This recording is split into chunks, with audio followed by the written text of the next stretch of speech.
Hello, everyone, and welcome to LightShare. It's been a while, boys.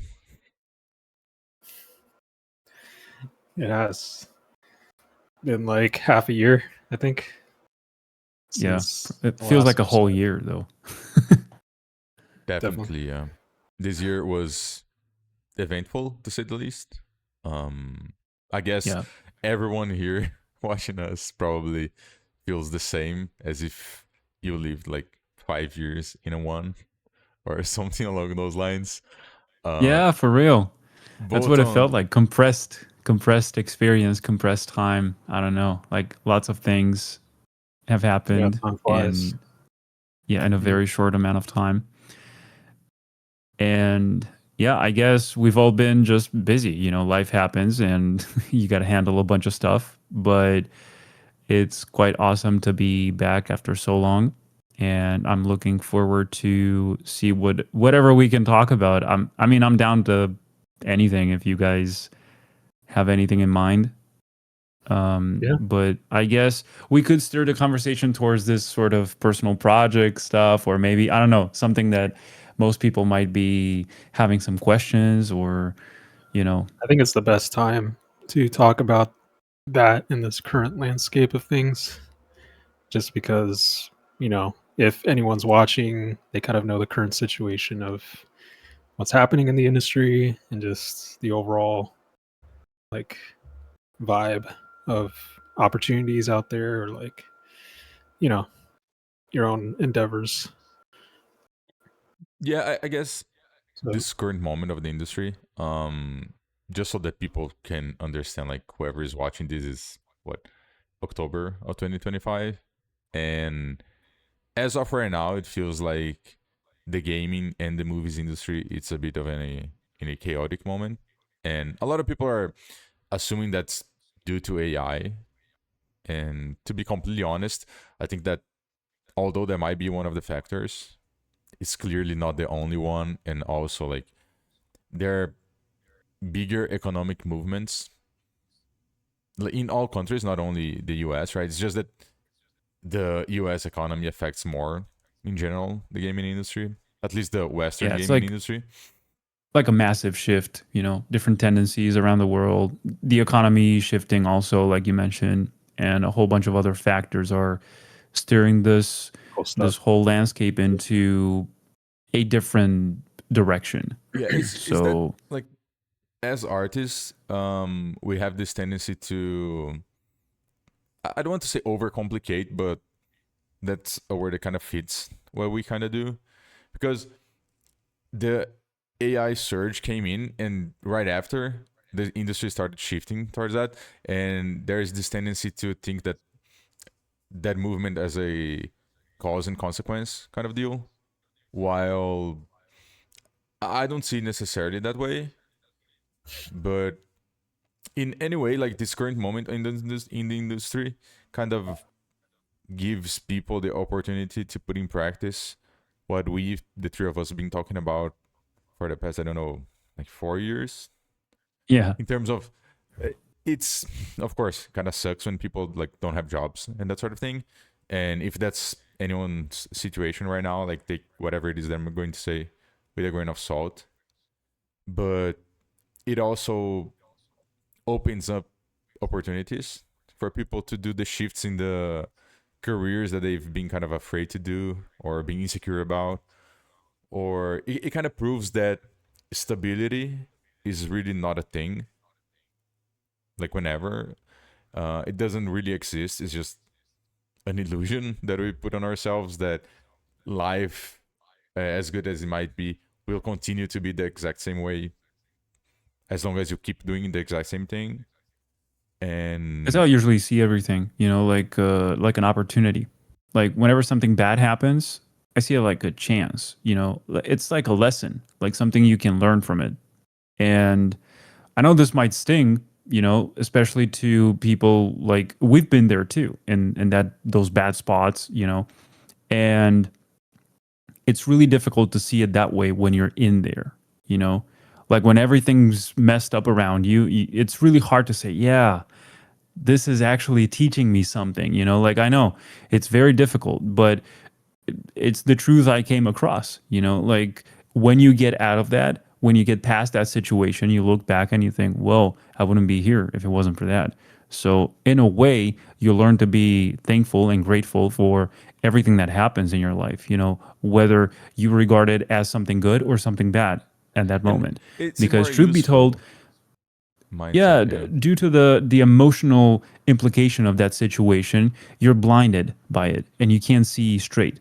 So it's pretty understandable that you dramatize a bunch of these things when they do happen. But in the grand scheme of things, big picture, you zoom out and you realize that it's it's not that it's not that bad.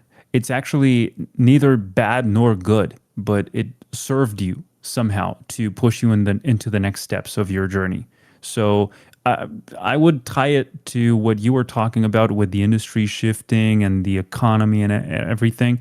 You know, um, changes always felt bad in the beginning. Because it's a break of your comfort zone, and this is something that it's really, I always find it hard to talk about this stuff because most people are mad about it, right? Yeah, and And also you don't want to be like I'm not completely defending anything. insensitive about like it's not. Yeah, We don't want to be the kind of guy that diminishes people suffering. That's not the point, right? The point is exactly. what is the Yeah. useful mindset in this situation if you are going through something, right? Yeah, it's not Right. necessarily that, oh, like stop crying about it, your situation doesn't suck. Is that Yeah, in case you are in a situation that sucks, here's how yeah. to look at Like, it. how will you get Like that, past those obstacles? like that meme. I'm not sure if you guys remember. Yeah. Like it was a girl, I think. She was saying that, well, if you're homeless, then buy a house. Like end of the problem.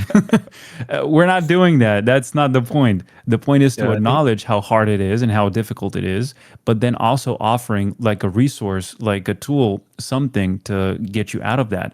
So this is precisely the point of this channel. Like this is the whole ethos of our purpose with this whole thing we're doing with this show, right? It's to share a bunch of thoughts that hopefully will help you guys get past some of these tough moments and also enjoy the good moments, enabling you and helping you to spot them to begin with, because that's very easy to overlook sometimes when you actually have everything very well all around you, but you're still complaining about everything. That's also part of it. So, yeah, hopefully I, this will help. yeah. I feel like people are unaware of their own personal power. Like they don't realize how much more they can be capable of, and they'd rather just give up and throw in the towel, so to speak, or like just write a doom and gloom post on LinkedIn and say, "Yeah, the industry's just effed. Might as well like give up this thing and work a 9 to 5." But if you actually acknowledge that this road is hard, and you acknowledge that you have to kind of get stronger from this despite your situation, I think it like breeds this new mentality that you kind of have to grow into, which change is hard. Like a lot of people don't want to go through that because they're comfortable where they are, or they never see that this kind of power can exist within them, and they're kind of afraid of it, so to speak. Like, what do you guys think of Yeah, how to get through that? there's also the idea that, I mean, some people have this. I'm not saying that's everyone, but if you just fail because of the circumstances, it's less shameful than if you like really apply yourself and really try and then still fail. So failing because of no fault of your own feels less bad, and people are afraid of like the extra bad feeling of failing, like actually trying. So it's kind of this self-fulfilling prophecy, like you never apply yourself enough, so that if you fail, you can blame something else or someone else or whatever. But as you Everyone was said, something to blame, you know. and it's really You, hard you to want to look, point yeah, fingers. Yeah. and it's really hard to look at yourself in the mirror and say like, I failed because like I was not good enough. you know. Yeah. And it's definitely something that I have felt in the past. Like I really tried and still failed, but I take comfort in the idea of that I really tried my best. Like I really applied myself. And if it was not enough, then like okay, I could take some lessons from that. But I just wanted to shine some light into the idea that for people to reflect, you know, are you actually trying or not? And if not, like what is the reason behind that? Of course that in times like these there's lack of motivation and everyone around it's also stuck in the same mindset and so on. But I like to think that we, each of us and each one listening, can be the one person that changes the other one's mindset instead of being like swollen by these like doom Yeah. and gloom kind of ideas spreading around. And Yeah. like, yeah, go ahead, go ahead. I have nothing to say at first. No, it's just Just because continue your thought. it is what you were saying, you know, like this is the beginning of the conversation of what we, the three of us, are doing in these moments. And I feel like I keep going back to the old ideas that we used to share of because LightShare kind of went through waves, right? In the beginning, we were not as busy as we are right now, or like had that much work. And then there was this phase where like everyone was super busy, and then like, a little bit less busy again. And people can see that through the waves of how active we are in social media and on the channel and so on. And I feel like every time that I get either less busy in terms of professional work or any other thing, I go back to the idea of working on our own personal IPs. Whether that's like a long term project that is huge, like Heaven Orion or Journey to the East, or if it's just this one particular design that we're working on at the moment, that's kind of the cornerstone that keep everything else in place, you know? That's the Yeah. anchor of whatever boat you have that we will go through the motions of the ocean, but the anchor is there, you know? Yeah. Purpose is really important. Like, even if you're just working on something small every day and you're building that trajectory towards it, it's much better than thinking of ideas and never putting it on paper or trying to make it a reality somehow. Because, people tend to just like go to this project or this project, but like everything's still kind of circling rather than like sticking to one idea and trying to make it work somehow, because I know as concept artists we have to kind of explore like hundreds of ideas, but like eventually you kind of have to settle on something and just go for it.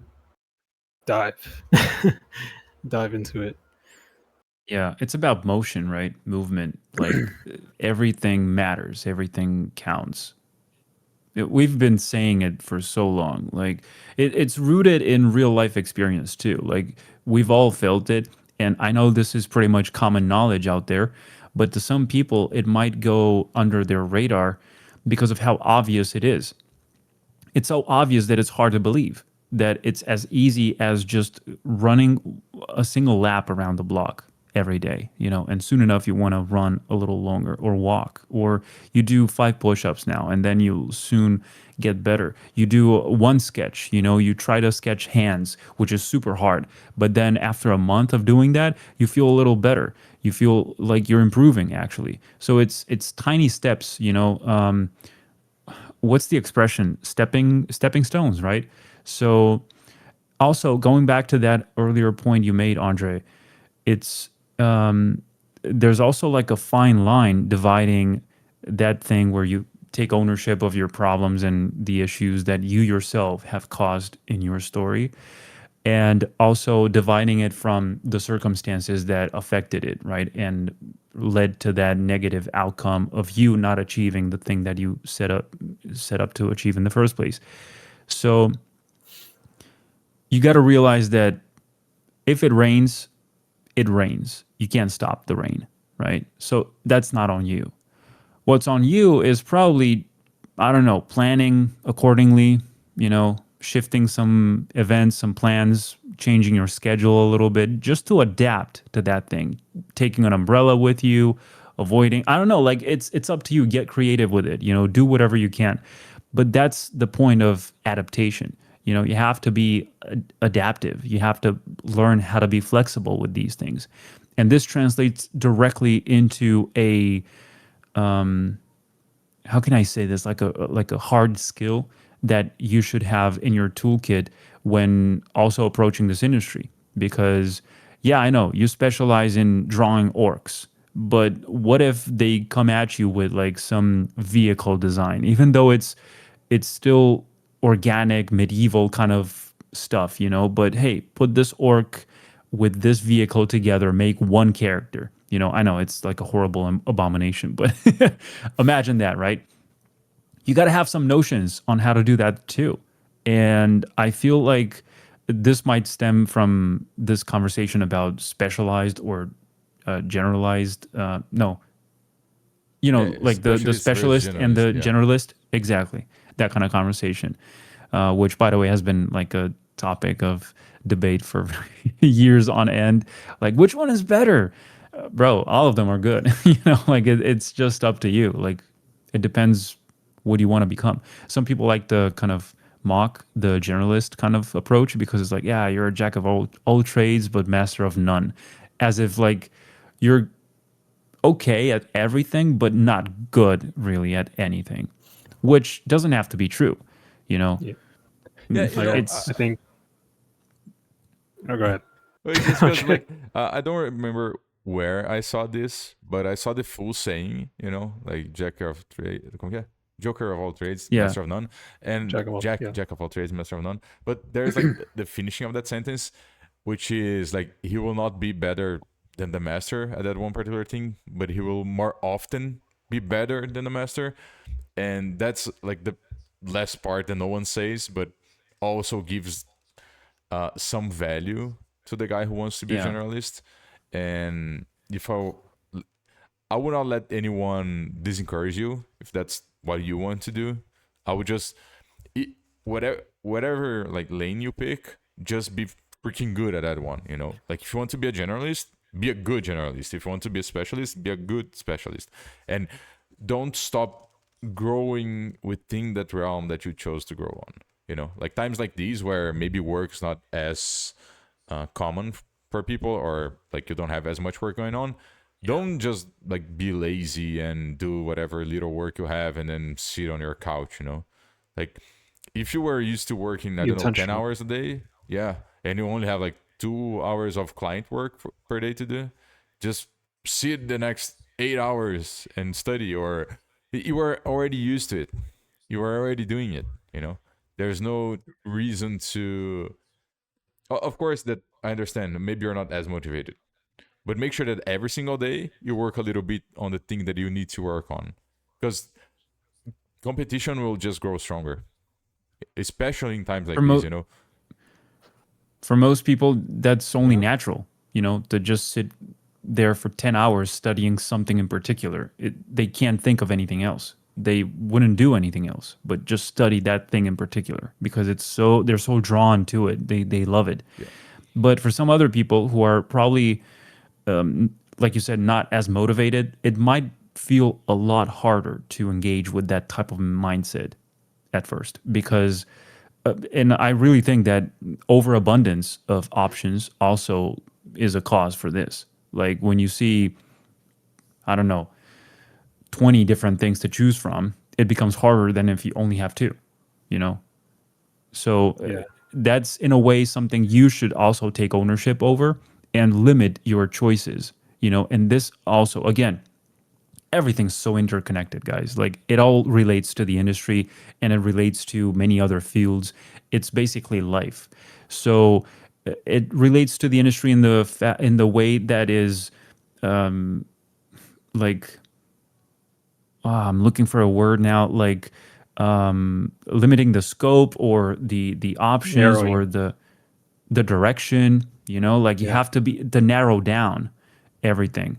And when you do that, you limit your options. And that might feel like oppressive or whatever names you want to throw Right. in there, but it's actually liberating because it's forcing your brain to work, Yeah. So That's how most of the the most amazing things that ever got invented were out of need. In fact, isn't that how evolution also works? Like it's based on a need. When you need something, you adapt to that thing and grow in that direction. Look at plants, the way they grow and everything, right? They adapt. They look for something and make it happen the same way you do with your projects, with your tools, with your lifestyle choices. I don't know. Like you have to play life in creative mode, and that's when the most beautiful things end up happening. If I wanted to that say never happened, yeah, go on, go on. the the point where you guys brought up the um yeah, following numerous things. It's like having too many cooks in the kitchen. Like even with mentorships or people that you look up to, you know, oftentimes people will take 10 classes to, Or programs or find their tools, classes, style yeah. or what they need to do. They have to have somebody to tell them what to do instead of like, it's not a bad thing, but I think like listening to that internal voice that you have is super important. Like, should I listen to this guy? Like, does this person fit my trajectory or my goals? If not, why am I listening to them? So you kind of have to pick like just a few people you want to take advice from. And, it's the same thing with programs, right? Like, which program is the best program for my art? Which mentor is the best mentor to teach Yeah. me, The brush packs, So, reference packs, so courses, tutorials, which it channels just are never better. ends. Yeah. Yeah. But I guess it's a You good kind of, opportunity as well for people to take advantage of the extra time, because I feel like you have two modes. You have the mode of, oh, I'm working so much I don't have time to take the classes that I want to take, and then you have like, I'm taking 20 classes at the same time and I can't like finish the homework for one of them. I think it's mixing both, right? Take advantage of the extra time that you have, and then whenever, like, whichever class you pick, do that critical thinking of applying that to your own trajectory, right? Is this class actually the one that will benefit me the most? Within the advice that the teacher is giving, the instructor is giving, what should I take like for myself for the rest of my life, and what can I give away and like not really care too much about? Does this apply to myself or not? yeah, because people are going to give you a lot of different advices. And like sometimes people have analysis paralysis where they don't know who to listen to. So, yeah, you have to use your best judgment and intuition. Like, some instructors, they might say, you have to do it this way to get into the industry. Other times, instructors will tell you, like, no, just do your own thing, and follow this path of your own. So it's like, oh shoot, do I do one or the other, or do I do both? I'm laughing Or because it's we all it's up to know you. the tutorial collector, the guy that like Mhm. does every single tutorial ever. Like you talk with him about, and he's like, yeah, I watched this one, and then his work doesn't show that at all, because he's just literally sitting down and watching like tutorials the entire day and Yeah, not doing a single thing. Dude, that's this is true. so deep. Like we could go on a rabbit hole about why these things happen. But in my experience, what I realized is that when I had it the worst, which means like the conditions were far less than optimal, it's precisely when I thrived the most. So that's because of this added pressure that forces you to adapt, like we're saying, to become more flexible and to just take on challenges that you thought that you would never be able to beat in the past. However, because of the unique situation that you're facing right now, which is no one would do this, not with this workload, not with this responsibility on their shoulders, not with it would be impossible. But what if I could, you know? Just ask yourself that question. And then it becomes slightly more possible. And then you realize that it wasn't really that bad. It wasn't really that hard. I mean, yes, it was, but not as much as you thought. So that builds more self esteem, more confidence, and it primes you for your next challenge, which is when you remember the one you just beat. Yeah, you beat that one in the past, and it kind of reinforces your presence in this next one.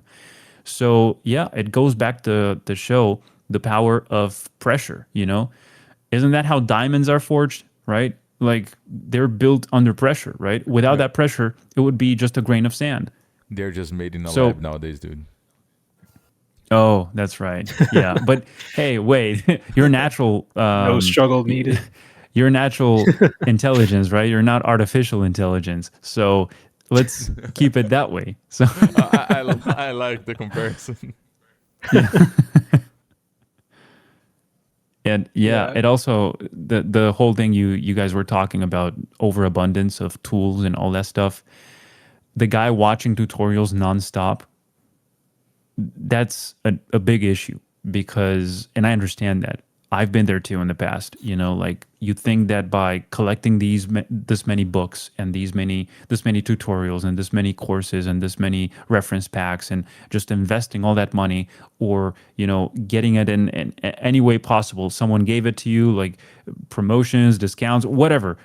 You think that by collecting more of them, you're gonna be better, because think about the amount of knowledge you'll get from those things when you'll get to read them, when you'll get to watch those things and practice them, right? When you'll get to work on them. But that time never comes, because all you do is collect more, more, more. And the secret is it's not a secret, it's just how things are. It's not to get more stuff, it's to get less. You see, simplicity is perfection. Perfection is what you achieve when there's nothing else, nothing else to remove, not when there's nothing else to add. So that's why it's so hard to make really good designs that are simple but so elegant, And yeah, that's just, I don't know. I'm not making the rules. That's just part of my observations across the years. And I think it's something that when you bring it up, most people go like, yeah, that's right. Yeah. But we don't usually They end up think doing the about same things. thing. They end up No, in that but tutorial hell. yeah, Despite but because listening. you don't realize, it's like a spell. You're like in trance, like being guided by that light that never comes. That you think that you're gonna get what you want if you watch more tutorials, but you won't get better if you don't practice. No matter how many tutorials on how to draw a horse you watch, you're not gonna learn how to draw a horse until you try to draw a horse. And the first one's gonna suck, the second one too, the first 30, the first 100 are gonna suck, but then slightly you're gonna get better. And this is the discouraging part that people hate to hear. That is gonna take long. That's going to be really, really hard, and it's going to take long. Yeah. How can I land a job I don't wanna hear in that. 3 months? Bro, it takes a few years. Most but- likely, you will also not be able to perceive your progress because it happens so slowly, and Yeah. you are with yourself like the whole way through. So the daily progress is not really like something that is perceptible. It's something that you will notice like in a year's time, 6 months time. Then like, and only when you compare your current work to the old one, that's when you'll be able to notice You'll it. see. Yeah, and Yeah. even then, like it will take a lot of time. That's why the certainty that you are doing the correct thing is important, because then you don't have to anchor yourself to the idea of comparing the progress that you made. It's more likely that you will be thinking, okay, I know that I'm doing the right thing. Like it's that knowledge that is important, not necessarily the, oh, let me look back to see like how long is the road that I've walked so far. It's more like, okay, I cannot see the road behind, I cannot see the road ahead. I just know that this is the direction.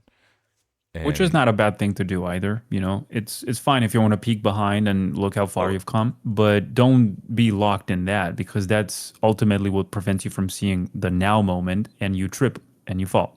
So, yeah, stay present, as much as you can. yeah. We could pivot into personal projects and how it should be important now than ever, I feel. Yeah, I mean, Just we've been talking about that so far. It's Yeah. a whole is the core of this conversation. That's where you learn quite a lot, especially when we go back to that generalist specialist kind of conversation. You learn a Yeah. ton of stuff when dealing with your own projects, when approaching a project like world building or anything you want. You know, you want to make a comic book, you want to write a novel, you want to design like some animation. There's a ton of things going on there, you know, especially towards, you know, in the cinematic kind of field, for example, storyboards, camera like choice, lenses, Yeah. character I think development, costume design, especially if your world or your project features a whole bunch of different range of yeah, props or types of designs, you know, characters, creatures, landscapes, locations, interiors, exteriors. you can explore all of that, Yeah. and I think people think they have to do 10 different projects to explore props or characters or environments when they can just do it all in one, you know? Like it's that's what world building kind of is. You're just building that one world and you're designing everything from top to bottom.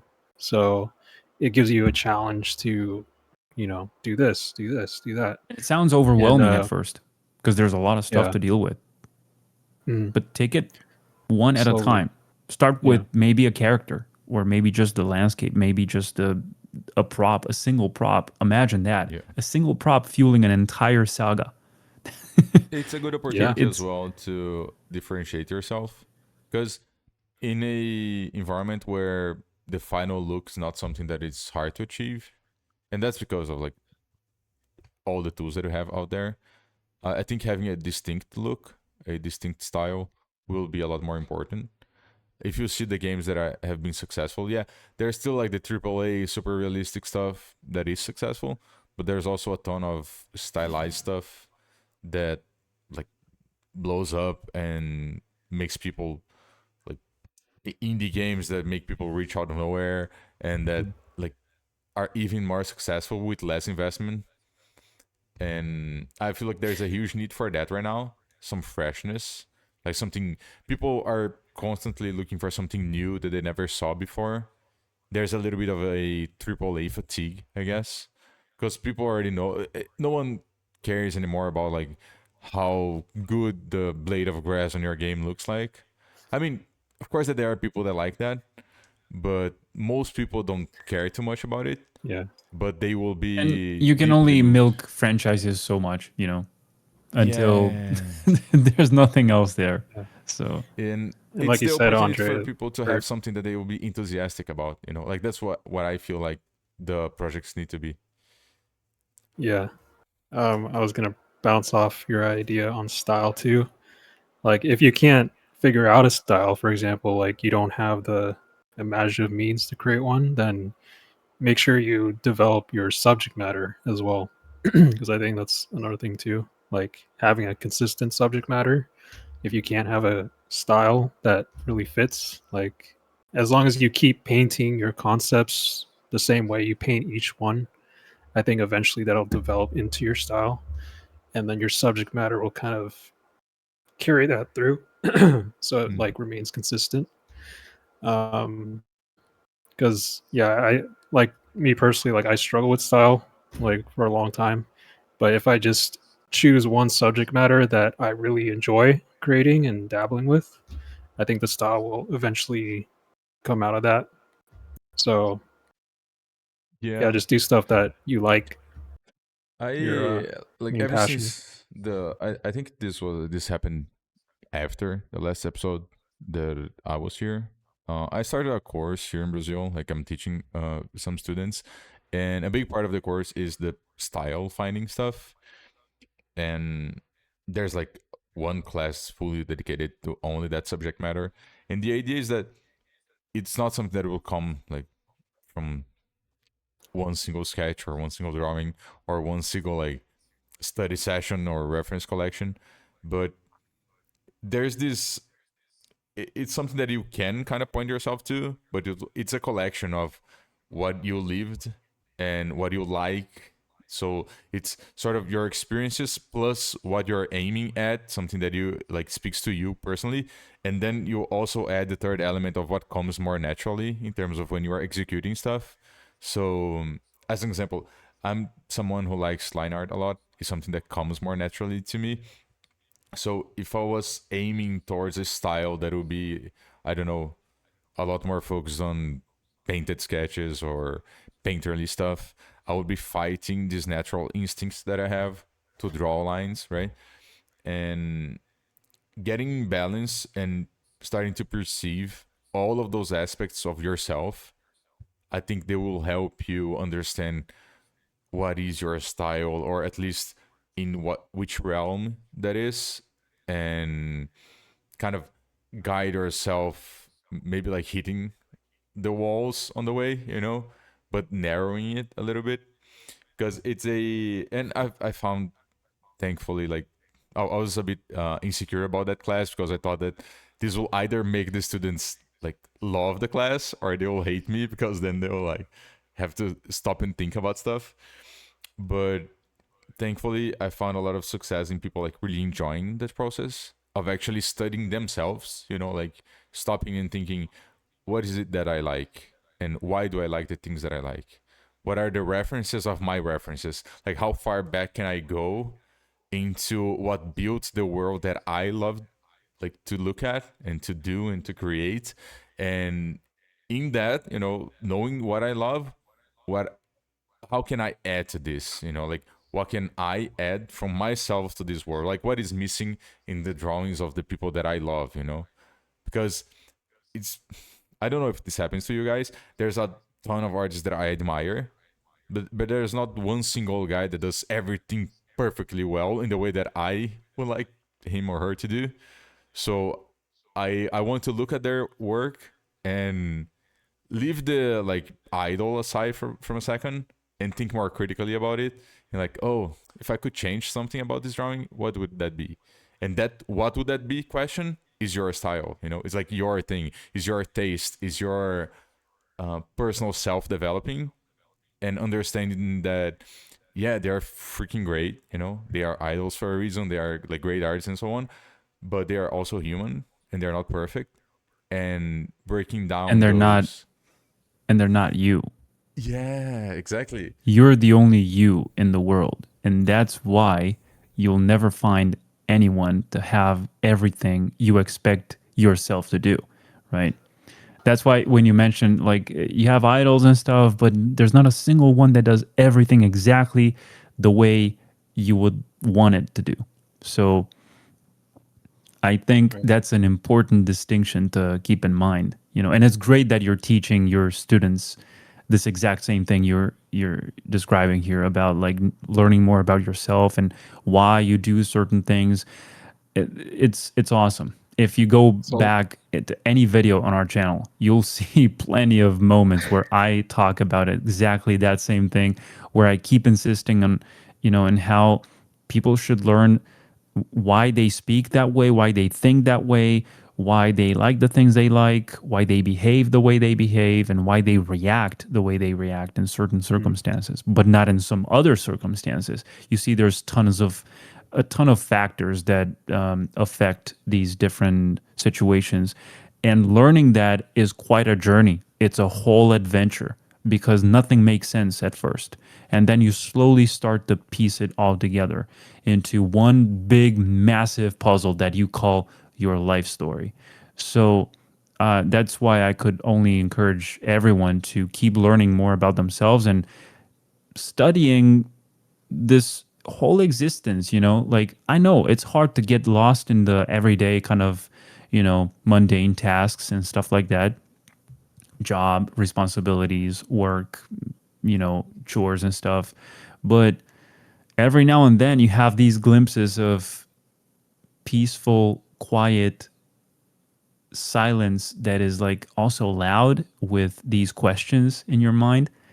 And I don't know, like when you have these moments of lucid sort of, I don't know, clarity, whatever you want to call it, it kind of hits you, and it rushes you with this hit of almost like satisfaction, but in a really meaningful way. Like you're tapping onto something that you never thought about before. And that's when those ideas come to bear fruit in your mind in real time. That's when, I don't know, you think of this next great idea for, you know, your next design, or, you know, you even fix certain things that you couldn't see before. You know, you couldn't see the solution to before, but now you can, because you are in the mindset, in the right mind wave, or whatever you want to call that. You know, the, what do they call that? The zone, right? You're in the zone. So allow yourself, build your environment so that it's easier for you to get into that zone, because that's where magic happens. Yeah. I feel like art has a little bit of a psychology involved too. You know, like everything is about how you think and how you observe the things around you, but also like your life experiences that you guys talked about. Um, you know, pulling things from your past and your childhood and things that you grew up with all influences like what you create. And I think most people want to copy the trends and things they see out there because it's like the coolest thing, but I think they forget to go back to like their own life, you know. They just want to copy the lives of other people that those artists lived. And you end up sort of becoming like that person instead of you, you know. And I think it's good to have those influences, but you don't want to bank your entire personality on those influences. You know, you want to like take a little bit of there, take a little bit of here, and just take your full self into like the center, you know, and then that'll become like what you bring Yeah. to the table. And knowing yourself has a lot to do with confidence as well. I feel like, of course, that challenging times will put up to test how confident you are in yourself. But the idea is that you are not someone that does this one thing. You are someone that surpasses the challenges that are put in front of you. And if you build that confidence because you are secure of who you are, both as an artist and as a human being, I think you do have the risk of like uh not putting yourself within a box anymore, because we do have the tendency to say like, yeah, I'm an artist, and then like you put yourself in the little artist box and like live comfortably there, and the box is nice, it's cozy, and so on. But the idea is that you are much more than that. But having confidence that you are a lot bigger than That's that a whole box. episode right there, by the Yeah, way. exactly. But it's because we We'll touch talk about a that. little bit in those things here and there. But Yeah. the idea is that being confident in yourself will help both like with being secure about the style that you want to choose, with like the route that you take, and like developing that personal project that you were a bit like shy about starting.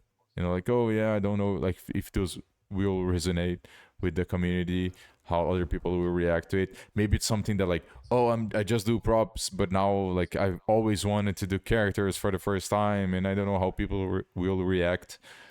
I think that if you have that confidence in yourself to understand that you are a little bit more than the person that just draws props or whatever, you will be able to Yeah. take that challenge on. And the more challenges that you take, the easier the times like right now will become, because they will just become another challenge on your life. They'll not be like the challenge or the situation or the economic crisis, like financial crisis, or they're not Like just the another one. day, They you are know. the next one or the last one. Yeah. I You think know. Fang Zhu mentioned it. Like, do you even like what you do? You know, it's not about like what other people think. It's like, who cares what other people think? It's like, what do you Yeah. like? Do you even care what you think or what you make? And I think like a lot of people don't. Well, from what I've seen, most artists, like I feel low key, they kind of hate themselves, and it can be kind of a disease to like be really negative about your own stuff, you know.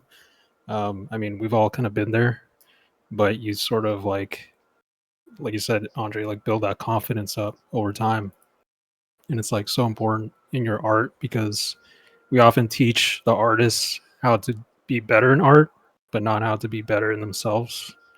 And you need two sides of the equation. You can't just have like the art leveled up and your confidence is like in the garbage. Yeah. Also You because have to like yeah, we are have trained both. to criticize, right? We know that Yeah, in order to get better as an artist, we need to accept critiques. But that's where it's good to divorce yourself from like what's the art and what's yourself. Uh, I know like this still happened to me to this day. You know, I'll look at a piece of art that I did a couple of years ago, and I'll be like, "Damn, that piece sucks right now." And I hope that continues to happen because that means that I'm developing.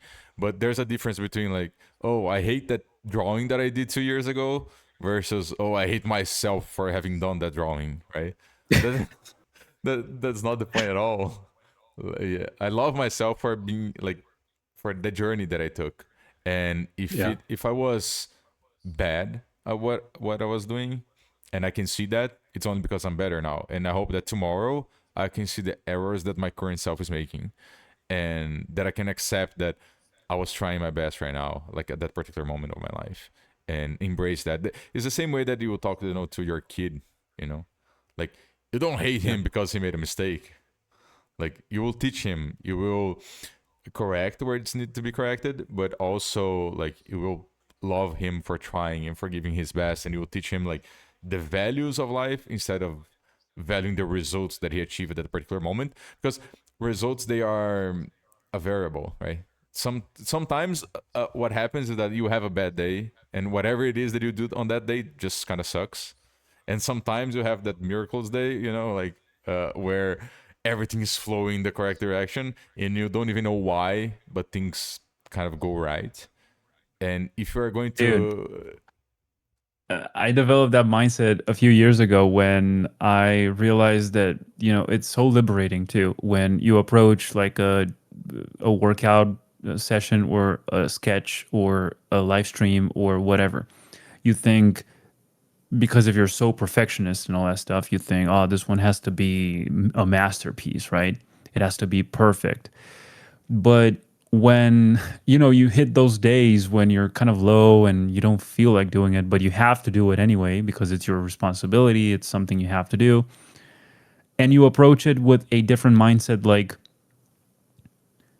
let's just do enough, okay? Just a normal run, just a normal sketch, a normal live stream, a normal meeting. It doesn't have to be perfect. Those turned out to be some of the most epic events you've ever hosted. It's so backwards, I know, but it does work that way. And I'm so glad you mentioned the thing about family and stuff, like teaching your kid, for example. I was gonna bring up that thing earlier, but about a father, right?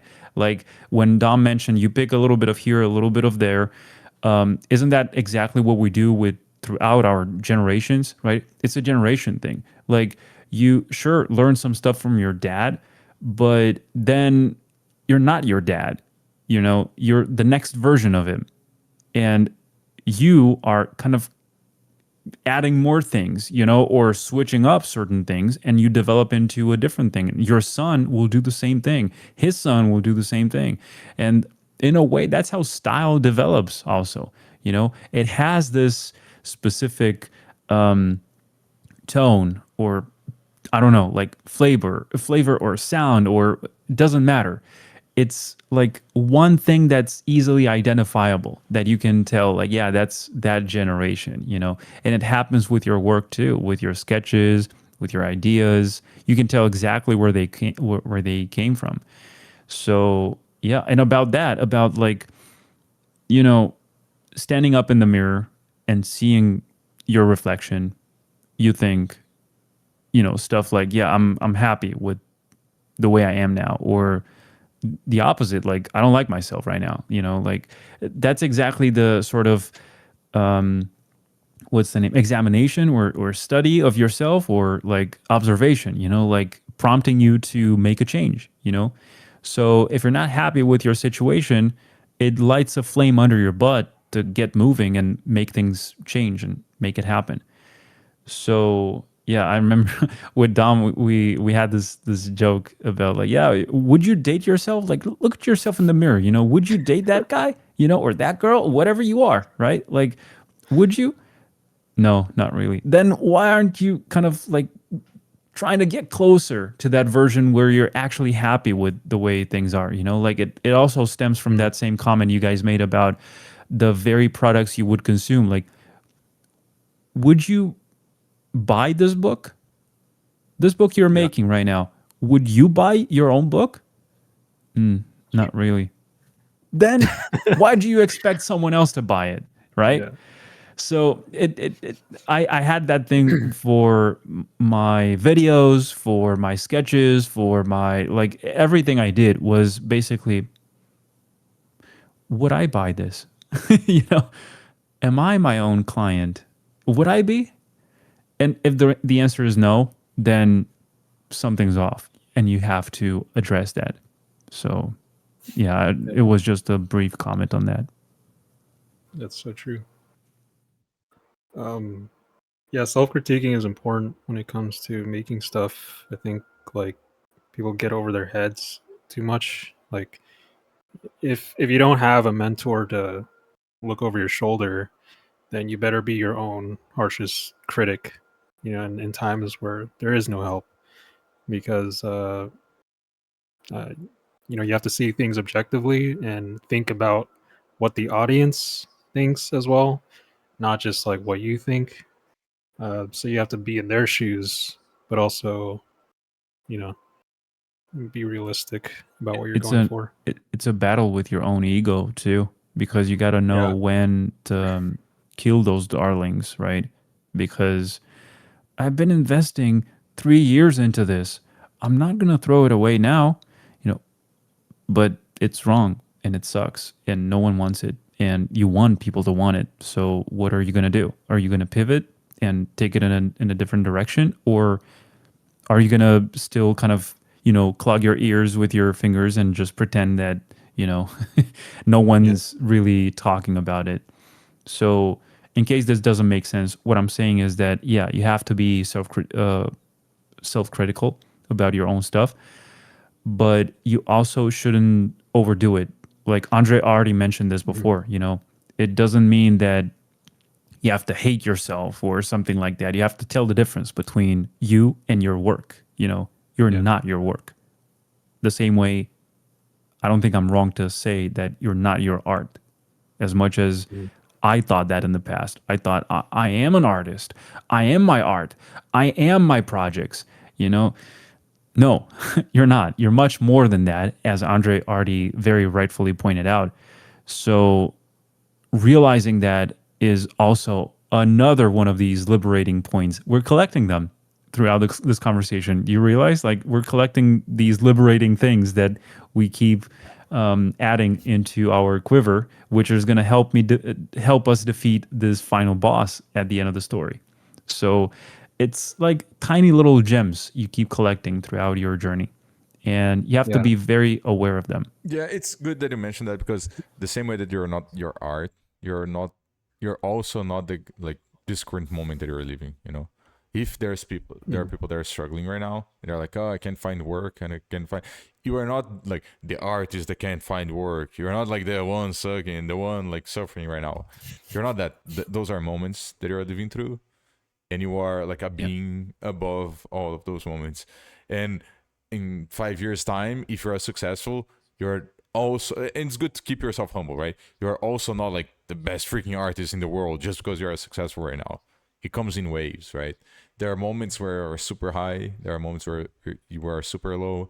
There are moments that the reason why you're either high or low changes. Sometimes it's personal life, sometimes it's work, sometimes it's health, sometimes it's like whatever. You can, I don't know, win a race next week and feel super great, and then come back to work and like, oh, I still don't have like a job or whatever.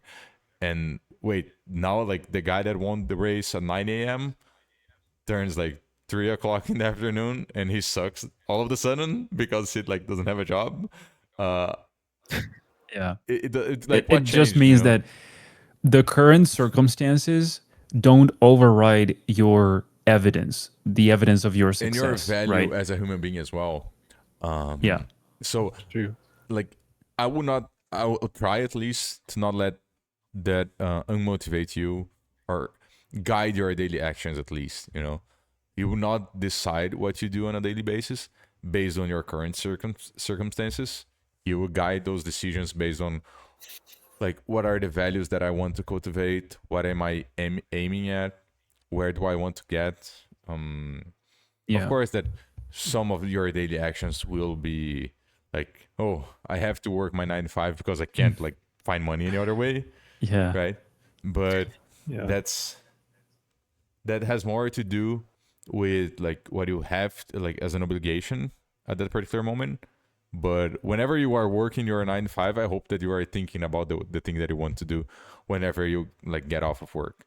Like, oh, I've Yeah. been like thinking about my project the entire day so that when I get home and I have like 2 hours a day to work on it, because like that's all the time that I have, I will just execute it, like I will be a machine. I will like chill through the amount of ideas that I have in But my that's head, you in that moment, right? When the actual time comes for you to do what you said you were going to do, you're you're no longer in the same mood anymore. So it becomes a little more tougher and a little less convenient for you to sit down and actually do what you said you were going to do, right? Which is what wears you down long term. And this is a very complicated dance, where you have to balance out impulse and more like momentum, I would say, of that inspiration that hits you out of nowhere, and also to plan out accordingly so that you can manage to fit it into your schedule, right? It's a perfect balance you have to find in those moments. But yeah, I think Dom has been wanting to say something for a long time now. So I was gonna say, like, it's a bit disheartening to see some people make their job their identity. A lot of times, like, I'm nobody without this job. Like, this job is my life, and it it eats away at their soul. That's why I think it's important to not depend your whole life on the industry or wherever you're going to, because it almost traps you like a slave to the person like paying your bills or giving you money. And I know it's hard to get out of that mindset that, like, you can do the thing that you want to do on your own, but it just takes courage, I think, to break out of that mold. And a lot of people have a hard time developing that courage or that bravery. What do easy you for guys you think? to say, Dom. Shall I pull out the pictures of myself? You know, please don't. We that's don't want to see you in your underwear again. Come on, I already told you. that's guys, that's the most comfortable thing to say, and perhaps we've been there in the past a few times. Perhaps we haven't, but I know a lot of people who usually think that way. Like, yeah, it's easy for you to say that because you're already there. You climb this mountain, you get to the summit, and you kind of encourage everyone to keep climbing. Like, keep going, guys, it gets better. Yeah, easy for you to say. You're not dealing with this stuff I'm dealing with right now. Fine, I understand. Like, we've been there too. Perhaps you have it a little worse now, or perhaps you have it a little even better than I had it. I don't know. But the point is that I'm encouraging you. I'm not trying to dishearten you. I'm not trying to push you back or, kind of like sabotage your success or anything like that. I'm just trying to help. And that's the truth. So it's really, it feels bad, to hear people constantly kind of think the worst about whatever good intentions that you might have or some other people might have, you know. And yeah, I don't know. Yeah, It's a mixed feeling kind of thing. Sometimes it makes you want to even kind of like give up trying to help anyone because they don't seem to want it anyway, right? But you have to be stronger than that. That's just ego kind of trying to talk you out of it. Keep there's trying, also like the idea of I might be the one like giving you the word encouragement right now, but at some moment in the future I might be the one needing that word of encouragement. So the idea is that yeah, I'm doing this a little bit because I want to help you, but also because whenever I was there or whenever I will be there in the future, I want that. I want someone to do that for me too. The reason why I got out of struggles in the past was, of course, due to personal effort, but also because there was someone there saying like, "Hey, yeah, you can do this." Like if you just apply yourself, if you try, uh, if like someone just said, "No, you're worth like whatever it is that you're after," instead of, Yeah. "Nah, you'll never get the thing that you are dreaming about." Like I don't even know why anyone would say any disencouraging word. It's just that the encouraging one sometimes doesn't come in the package that people expect. It's not like all nice and fluffy and cute and sweet. Sometimes that word Yeah, is yeah, a little yeah. bit harsh and dry. And It's the tough love kind of thing, like yeah, it's a classy thing with fathers, perhaps. They're not like mothers. They're different. Their love is different. They're like disguised in these tougher words sometimes. But if you read in between the lines, you understand the lessons they were trying to teach you. They were not bad. They were not hard on you. They were caring and loving in their own way. And that doesn't mean that, please don't make the mistake of assuming that, your father hits you and then that's love, like we're not talking about that. We're just saying that sometimes people might seem a little like detached from that emotional kind of warmth you're probably looking after. And if they don't give it to you, then they're bad. That's not the case. If they're not giving it to you, they're speaking a different language, but the message is the same, right? That's the thing. So I guess that's it, boys. I guess we've been talking a lot about like fathers and sons and like that sort of thing, and I guess that's also yeah, a part of like us growing older and seeing the young. Like I look at the young Yeah. people right now as younger brothers, and I hope that this episode helped them out. Like the guys in their early 20s or the guys coming out of high school and looking to get into industry and feeling a little bit disheartened. I hope that this word catches them, and like it's kind of like yeah, you're a bigger brother Mhm. that like already lived through this and saying like, no, dude, yeah, you'll be fine. Don't worry. I know it's kind of sucks right now, Yeah. but it will be the ride of your life, and it's still worthwhile. So I mean, we've all kind of started at the same age. I feel like all three of us in our 20s, and yeah. now we're in our Early 30s. 20s. So we've been through a decade worth of like struggle and grind and art stuff, art block, whatever, mentality, everything, workout. So Yeah. I'm saying this from experience. That's And all. there's one more thing I want to say regarding something that Andre mentioned, which is that just because you know that it will get better. Like, for example, I'm helping you because I would like someone to help me in the future if I'm ever in this situation, and stuff like that. Well, that's totally true. I just wanted to add to that, for example, you see a homeless guy and you genuinely want to help him, not for clicks, not to record it, to boast it, to get some validation from strangers online, then but I don't want genuinely, it like anymore. I in can post silence, it and get some. Why am Yeah. I doing that, right? I'm only doing it Yeah. for the social media. I guess you're doing it for the wrong reasons.